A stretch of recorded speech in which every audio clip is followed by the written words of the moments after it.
everyone. Thank you all for coming this morning. I'm just going to share my screen, so just bear with me for a second and we will get this going. Right, can we all see the slide? Are we happy with that? If I don't hear anything, I will get going. So yes, my name is Stephanie Kurtovich. I am a senior neurological physiotherapist. You probably haven't met a neurological physiotherapist before. Most of you probably haven't been to see one of us. We're very different to a musculoskeletal physiotherapist who deals with joints and if you hurt your knee or your ankle. A neurological physiotherapist deals with the brain and the spinal cord.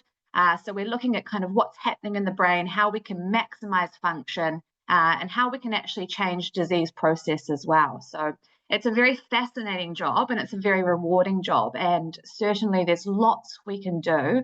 And knowledge is power with a recent diagnosis of MS.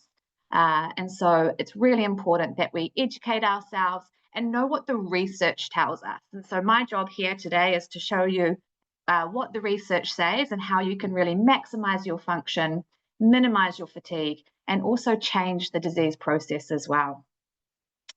So I come from a big team from Rope Neuro Rehab. So we are a big clinic in Grayling. We have been in Grayling only for a couple of years, but Rope Neuro Rehab has been around for a long time. Started from Julie Rope, I believe, in 2006.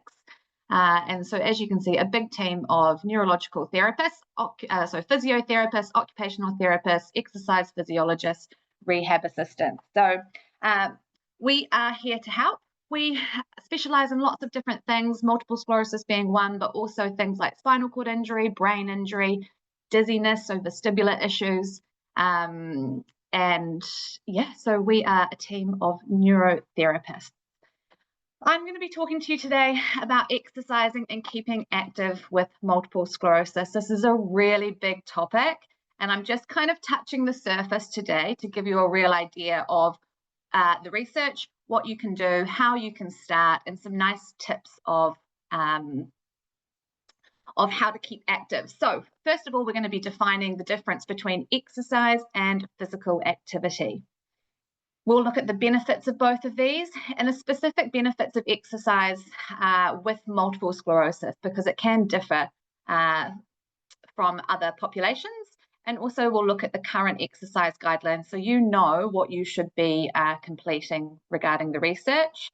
And then I'm going to go through the principles for safe and effective activity and exercise, top tips for getting active. And then there will be time for questions. I'm just going to say that with your questions, I can't answer anything that's a personal question. So if you do have a question about exercise, it will need to be quite general because I can't give advice on the individual without knowing you first and knowing your history and your medical history and things that are specific to you. So just bear that in mind with the question time. Okay, I'm just going to bring that down. Okay, physical activity and exercise. What are the difference? So when we talk about physical activity, it's broadly defined as any bodily movement produced by contraction of skeletal muscles that substantially increases energy expenditure. So physical activity can be the movements in your day, so getting up, moving. It might be the steps that you count without having actually gone for an exercise walk. So we would define that as physical activity, which really differs from exercise, which is planned, structured, and repetitive, and it aims to improve and maintain physical fitness. So lots of people can be quite physically active, but not be doing much exercise. And so we look at both of these things quite differently when we're talking about exercise in multiple sclerosis. So we want physical activity to be up, but we also want exercise to be planned and structured into your week. So it's really important just at the start that we know the difference between physical activity and exercise. What we know about people who have a diagnosis with MS. Now, this is what the research is telling us. So you might not be in this population, but what we know from the research is that up to 80% of people with a diagnosis are sedentary. And this has not changed in 25 years. So this is for many different reasons. It can be because of fatigue levels, being really tired, being a little bit scared of exercise, can be due to pain, can be due to having issues with strength and balance. So there's lots of reasons why people are finding themselves sedentary. And we know that people with MS also accumulate sedentary time in longer bouts, but especially in the afternoon and evenings. And I think this is probably related to fatigue. So they can start fresh in the morning and then they get tired over the day and become quite sedentary in the afternoon. And so because of this, we know that people with MS can be at risk of other comorbidities due to lifestyle behaviors. So a lot of the time, it's not anyone's fault that they are more sedentary. It's due to kind of the symptoms of MS. But we need to look at how we can change that, because you'll see in the coming slides why it is important to be more active. This is one of my favorite quotes. If exercise were a pill, it would be one of the most prescribed drugs on the planet. So let's just go through that again. If exercise were a pill, it would be one of the most prescribed drugs on the planet. Exercise is a potent intervention with multiple targets. It doesn't just affect one system in your body, such as your muscle and your joints or your heart and lungs. It pretty much affects every system in our body, our immune system, our brain health, our emotional well-being, our functional independence. So there's huge reasons to be exercising, and they're all really important. And I think before we even talk about MS, we need to think about why, for general health, exercise is really important. So we know that the benefits of regular activity are a reduced risk of a heart attack, it can help manage your weight, it lowers blood cholesterol levels, it can lessen your risk of type 2 diabetes and some cancers, it can lower your blood pressure, strengthen your bones, your muscles, your joints, and lower your risk of osteoporosis. It can reduce risks of falls, and it makes you feel better. You can have more energy, better mood, feel more relaxed, and sleep better.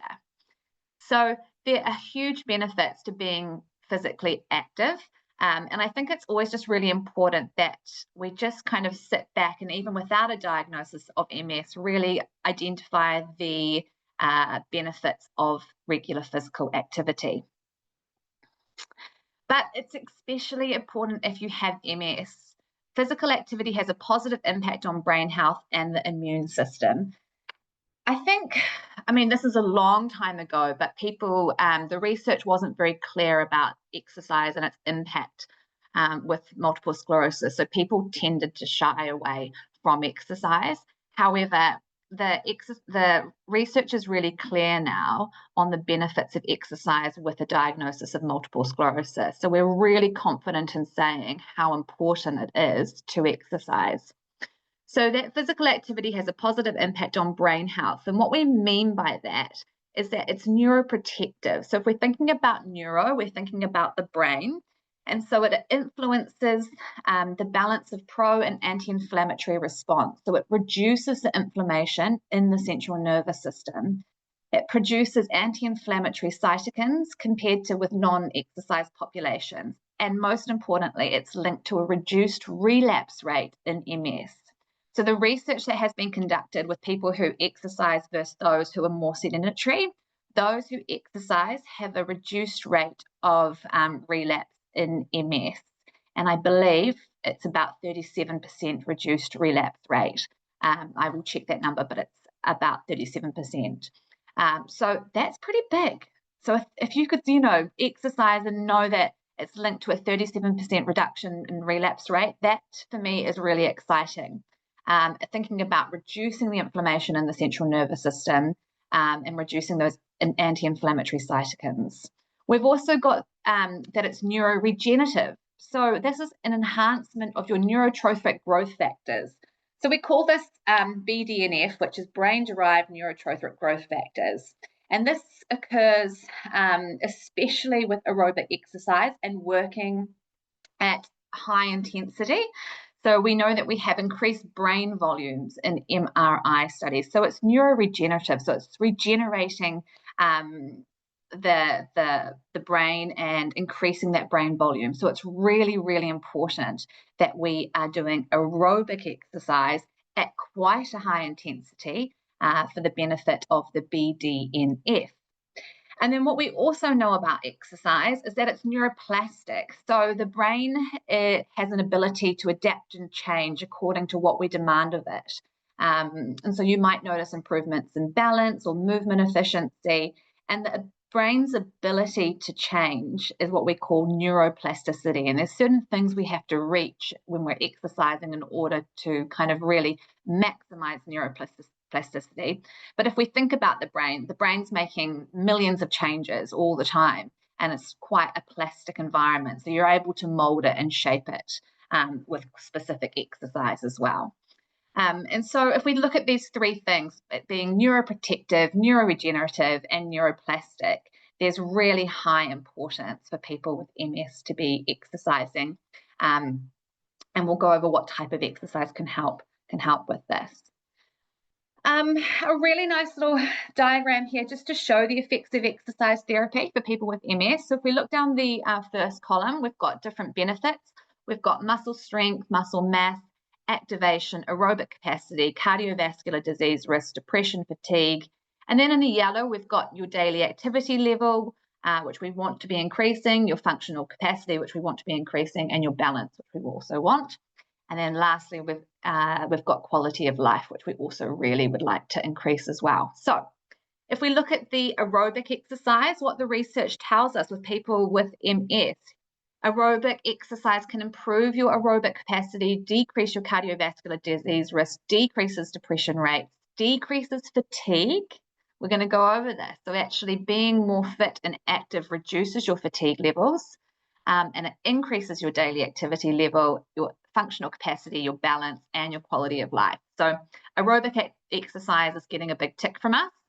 And then we've also got resistance training. So you can see here on the right-hand column that it increases your muscle strength, your muscle mass, your activation.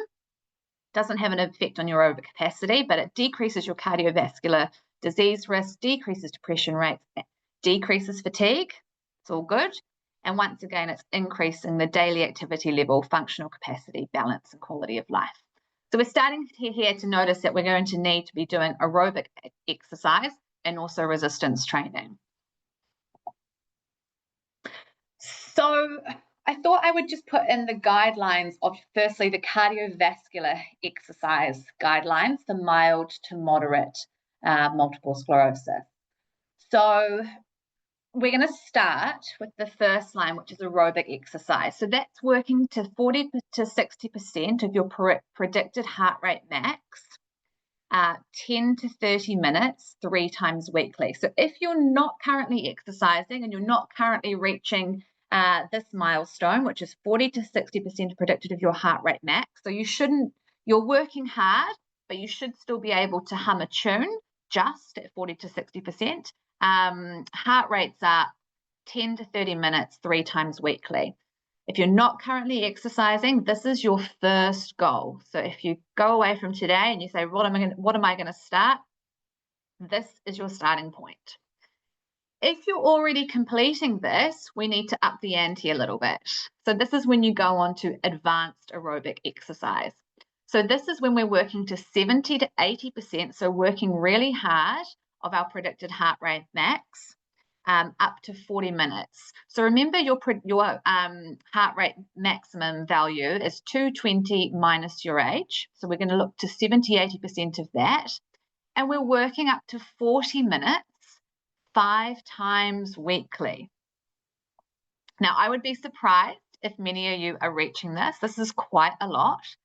It's working hard for quite a long time. So that's your advanced aerobic exercise. So if you already reached goal 1, this is what you're looking for goal 2. Then we have to add something else in, and this is what's really important, and maybe something new to your toolkit, is that we also need to be completing high intensity interval training.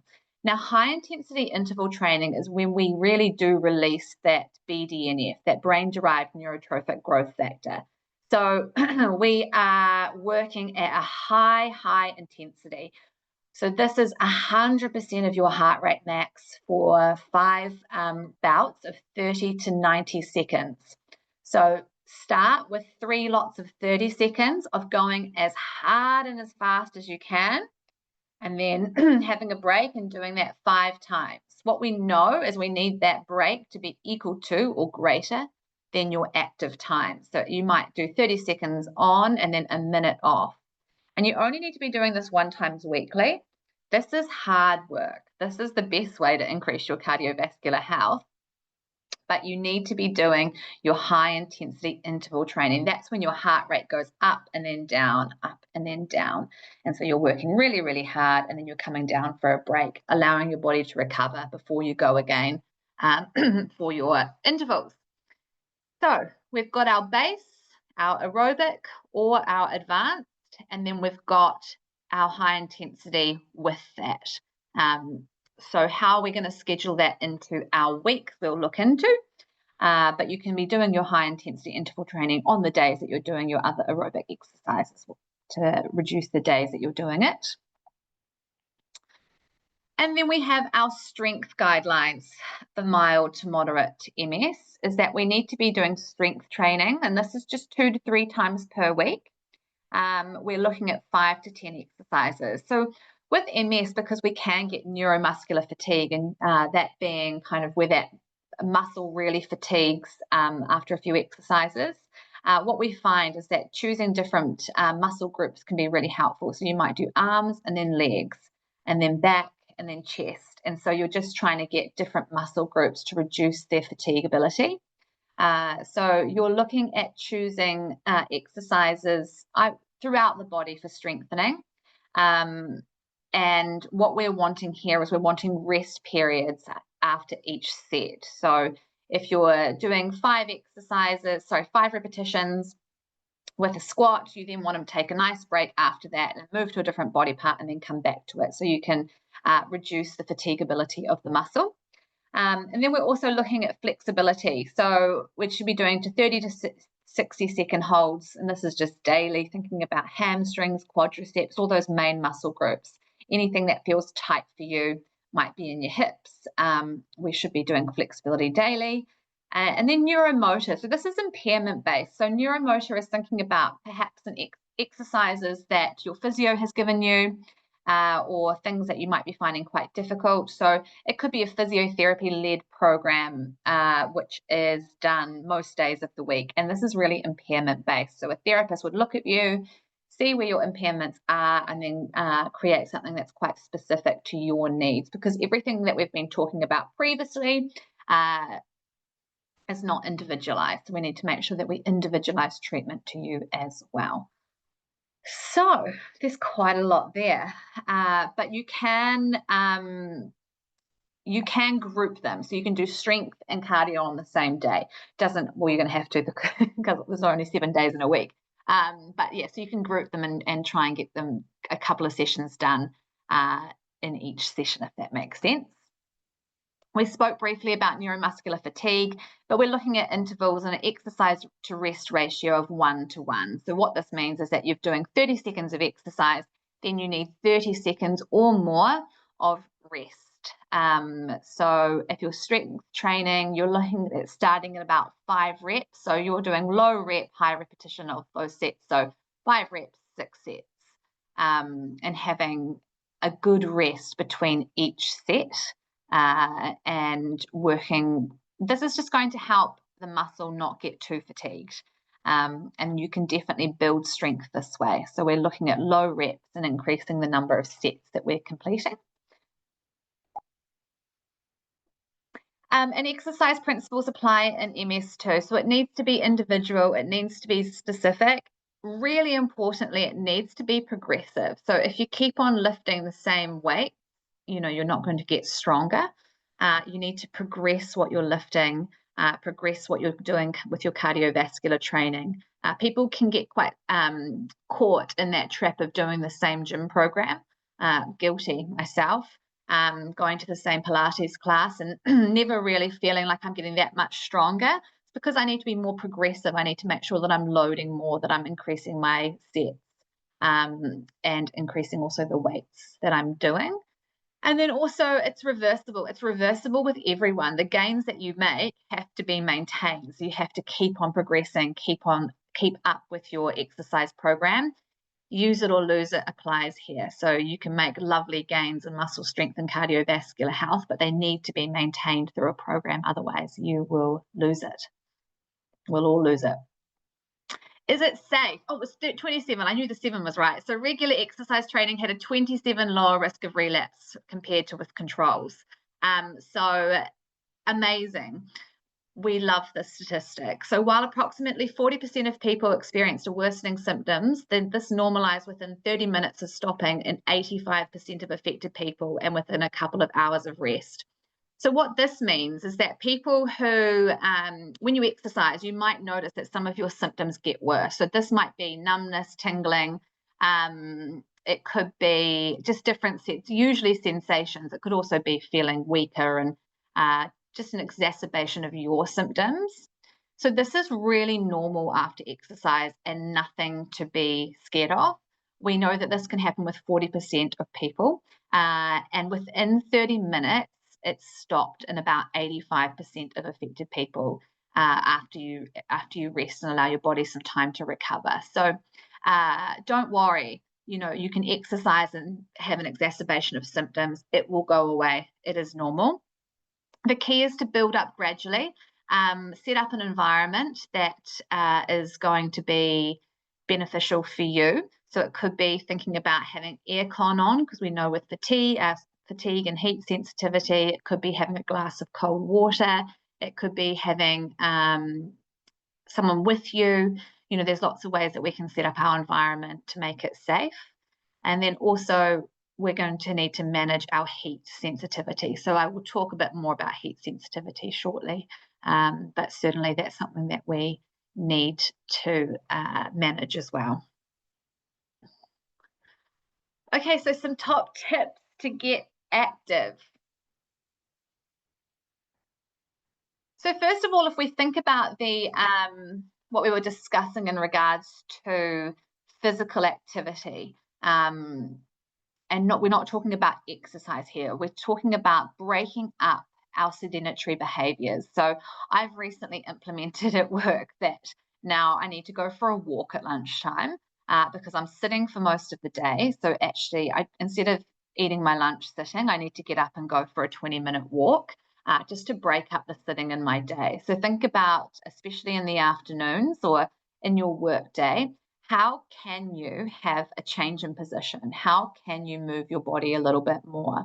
So it could be in the evenings as well. If you're sitting on the couch watching TV, can you get on the floor and do some stretches? So what it could be is that instead of sitting on the floor with your legs crossed, you're lying on your tummy, pushing yourself up, giving your back a nice stretch and your hips a lovely stretch. But in your day, just thinking about, if I've been sitting for longer than an hour, I probably need to get up, move around, change position, have a stretch. Our muscles act as pumps. So they pump blood throughout the body. They pump oxygen. And if we've been sitting and not moving, we don't have that pump working as efficiently. So top tip number 1, break up your sitting. If you find that you are sitting for longer than an hour, get up, move, change position. Doesn't need to be anything too strenuous, but you do just need to make sure that you're not sitting in that position. What we know when we sit for long periods is our hips get tight. We can get tight hamstrings as well. We can get into that sitting position. And so we need to make sure that we're getting into the opposite as well and stretching and moving as much as we can. Increase your lifestyle physical activity. So this is once again talking about physical activity and not exercise. So thinking about what you can do to get more active. It's really important, as long as your fatigue allows, that you can try and increase your physical activity. So this might be parking a little bit further away from the supermarket. It could be doing the vacuuming. It could be anything that gets you a little bit more active. Now, this is if you are relatively inactive and that your fatigue is not too bad. first tip is just to try and get a little bit more active before you start to implement too much changes to your exercise. We want you to be able to move throughout your day quite comfortably, get that baseline where you are increasing that activity. I don't really give people goals for steps because I like to know what they're doing currently. So if you're managing 2,000 steps a day, we might just increase that to 4,000 initially and just see if we can get you a little bit more active. I know there's that golden 10,000 number. It's not really based off anything. So I really like to look at the individual and what they're currently doing and how we can increase that. There's some research coming out that it's more 7,000 is a really good aim. So just thinking about how much you're currently doing and if you can increase that during your day. Increasing your physical activity has great benefit to your muscles pumping, moving oxygen through, fatigue levels, and making sure that you have got good health behaviors. Then with the exercise, you really need to schedule it into your day. I really find if I haven't scheduled anything, by the time I get home from work and I get onto the couch, like it's hard to move from that point unless I've got something scheduled in. So really try and put it into a planner as to when you're going to do your exercise. Sit at the start of the week and go, okay, this is my aim of when I'm going to complete my cardio, my strengthening. We are much more likely to complete our exercise if it is scheduled into our week. So thinking about how can you do that successfully? Is it going with a friend to the gym? Is it going for a walk with a friend? Is it that you're going to do it in the morning before the kids get up? Or I'm not sure where it's going to fit into your day, but what I do know is people are more successful when they schedule it into their day. I really like this quote. If you have a goal, write it down. If you do not write it down, you do not have a goal, you have a wish. So really think about what you would like to achieve and write it down. We are much more likely again to achieve our goals if we have them written down. They make them a little bit more tangible. And then we can think about the steps we need to take in order to be able to achieve that goal.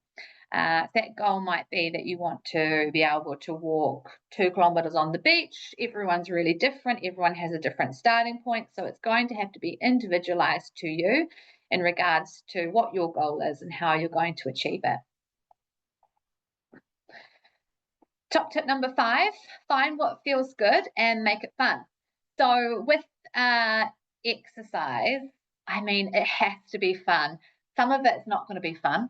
I'm not sure the high intensity interval training is ever that much fun, but movement that feels good. Is it tennis? Is it Pilates? Is it doing a dance class on the TV? Is it going for a run with a friend?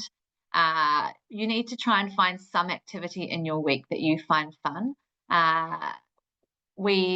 We do much better at things when we find them enjoyable, and it's part of that neuroplastic principle as well, is that it has to be enjoyable because the brain learns and changes when it's not under stress, and it learns when it's having fun and playing. So making sure that some exercise that you do find that you make it feel good through some fun. Phone a friend, make it social. I have to do this all the time. Have to schedule an exercise with my friends, a game of tennis, a walk or something. Anything that suits you, I would always recommend phoning a friend to get them in to try and help you get more active. And then number 7 is manage your heat sensitivity. So a very low 0.5 degree increase in your core body temperature causes nerve conduction to slow. So this nerve conduction really impacts your fatigue levels. It can have a temporary exacerbation of your symptoms. It's not a relapse, but it can be very scary, and it can be well managed with active cooling. So this is something really specific to people with MS, and it's that because of that nerve conduction begins to slow. So what we do is we really try and manage the heat sensitivity. So making sure that when we can, we exercise in an air-conditioned room, that we use, they've got a cold towel around your neck to try and really cool the blood that's returning to the heart. We're also looking at cooling vests. If you really struggle with heat, you can get cooling vests that you wear when you're exercising. But one of the best tips I have from people who have MS is that they exercise in the pool. So they can work really, really hard, but their body temperature remains quite low in a swimmer's pool, not a hydrotherapy pool. Hydrotherapy pools are hot. Swimmer's pools sit around 28 degrees. So a little bit cold when you get in, but once you get working, you can work really hard and keep your heat low, your core body temperature. So really think about whether you have a community pool that you can access. People find this really, really helpful, is that those who are struggling with heat sensitivity do well when they're much cooler when they're exercising. Air-conditioned rooms, having ice water near you, wearing cooling vests, exercising in the water, and being aware that in the summer months, it's much harder for you. So whether that fatigue can be really difficult, things can feel heavy and slow, and it's that nerve conduction. Once again, it's just temporary, it's an exacerbation of symptoms, and we know that it's not a relapse. Managing fatigue. This is a really big topic and a really important topic, and I would direct you back to the MS Auckland website. I have done a webinar in the past about fatigue management because it is a whole topic within itself. But in a nutshell, with fatigue, what we're wanting to stop is the boom and bust pattern, where you are feeling good, so you do more and you do lots and lots, feeling great, and then you bust down and you're feeling really tired, and that fatigue really hits. So that's what we would call poorly managed fatigue, where you're going up and down, you're feeling good, you're not feeling really fatigued, you're feeling good, you're feeling really fatigued. What we're really wanting is a much more even keel throughout the day. So we're wanting well-managed fatigue where we're not experiencing the boom and we're not experiencing the bust. That allows you to function throughout your day. There's many ways that we can achieve this, and one of these ways is resting before we're tired. So you'll see in the presentation I talk about preventative resting. Preventative resting is when you take short breaks throughout your day. So it might be 5 minutes before you rush into the supermarket to do the shopping in the car. It might be the same thing on your way home from work before you enter the house to engage with your family, just taking 5 minutes just to rest, regather, regenerate, and just manage that fatigue. So preventative resting, we're looking at the different types of fatigue. So whether you're suffering from cognitive fatigue, which is where you might find that you have word finding difficulties, you want to close your eyes, it's struggle for you to follow a thought process, which is very different to physical fatigue, which is physical fatigue is what you might experience after you've exercised, where your feet might feel heavy, that you have an overwhelming desire to kind of sit down and rest.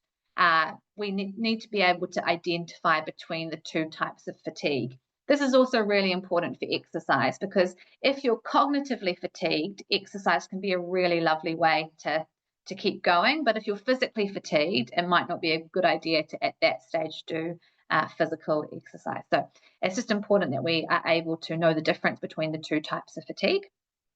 And in the presentation, there's lots of tips and tricks of people who have MS and what they do to manage their fatigue. And you are each other's best resources. Those who are living with the symptoms and their tips are of high value. And so I've made sure that in that presentation I have lots of tips and tricks of people who have MS and how they manage their fatigue.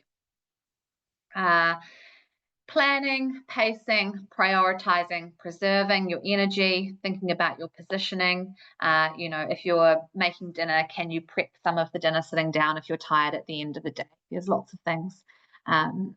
And also looking at check the time, looking at your sleep, how your sleep hygiene, so what you're doing before bed to get a good night's sleep is also really important. It's important to note with fatigue that those who have a good night's sleep does not mean that you're not going to be fatigued. Neurogenic fatigue is really misunderstood and widely unknown as to what's causing it. 70 to 90% of people with MS suffer neurogenic fatigue. So it's very different to me saying that I'm tired. Neurogenic fatigue, they liken to feeling like you have jet lag, you know, that overwhelming sense of tiredness. It's very different to just someone who doesn't have neurogenic fatigue saying they're tired. So also being able to communicate that with people. Fatigue can be really debilitating. Oh, good. I've gone through all of that. So in summary, there are lots of reasons to start getting active. You need to incorporate your strength and your aerobic types, find what feels good for you. And as always, something is better than nothing. All movement is good movement. That's one of my mottos with my therapy, is all movement is good movement. And so getting up, moving, doing things that you enjoy, and then trying just to plant the seed of what you need to be achieving in regards to the guidelines of exercise would be a really good start. So how can we help at Rope Neuro Rehab? What I recommend anyone who's been recently diagnosed is that you have an initial assessment with a physiotherapist who's specialised in multiple sclerosis. This is important because they're going to be able to do a thorough history and examination, and they're going to be able to identify impairments where you might have some weakness, where you might have sensory changes, and they're going to be able to map that out on the body. And then take some outcome measures to really get a baseline level of where you're at.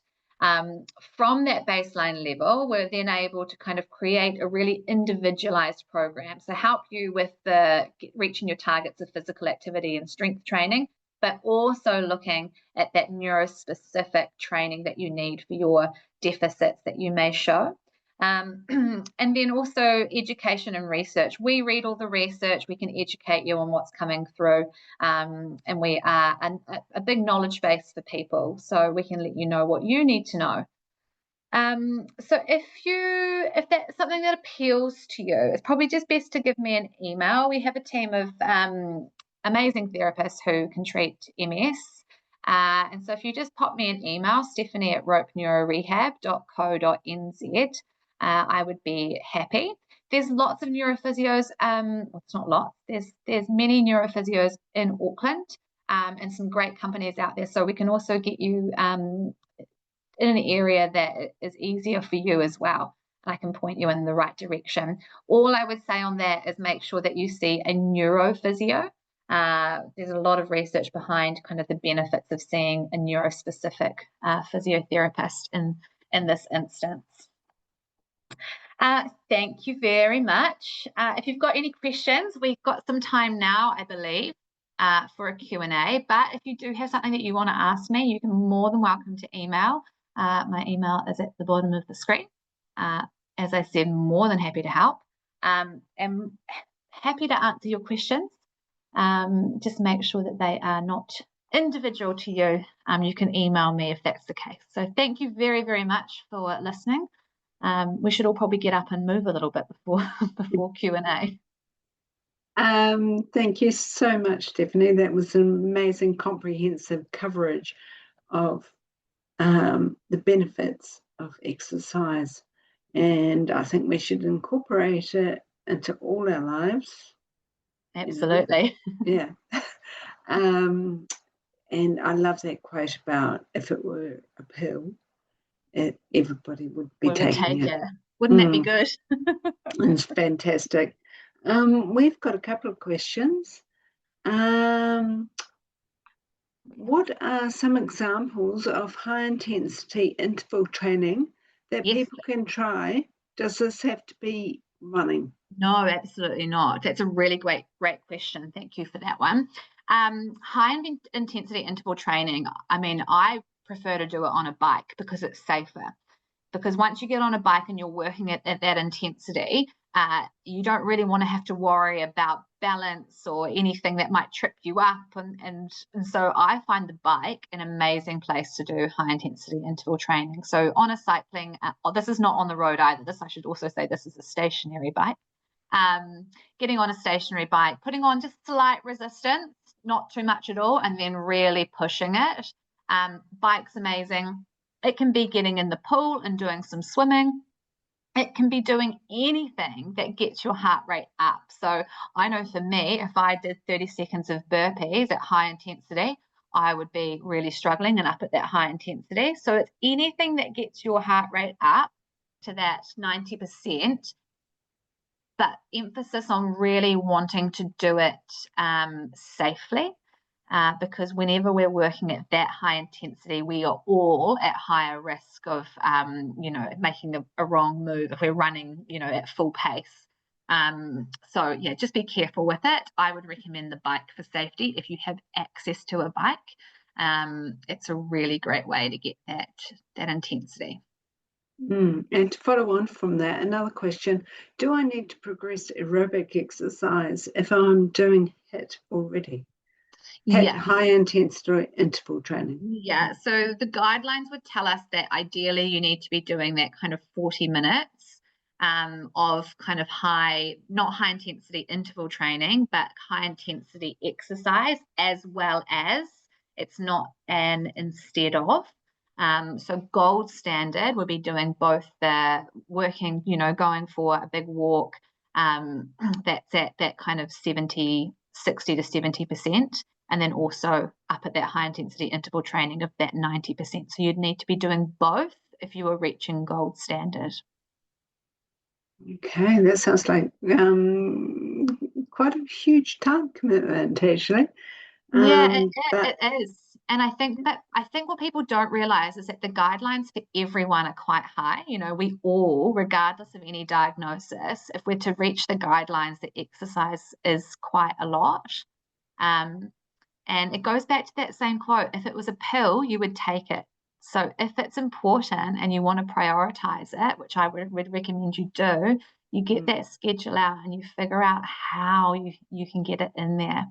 Do your strength and your cardio on the same day to kind of minimize how many sessions you have to do and make some of it enjoyable. Hopefully that's all coming together now because it is a lot. So, sometimes it is getting out on the tennis court with a friend and having a HIIT, which is quite hard work in that intensity because that's a little bit more fun than going on a treadmill. Yeah.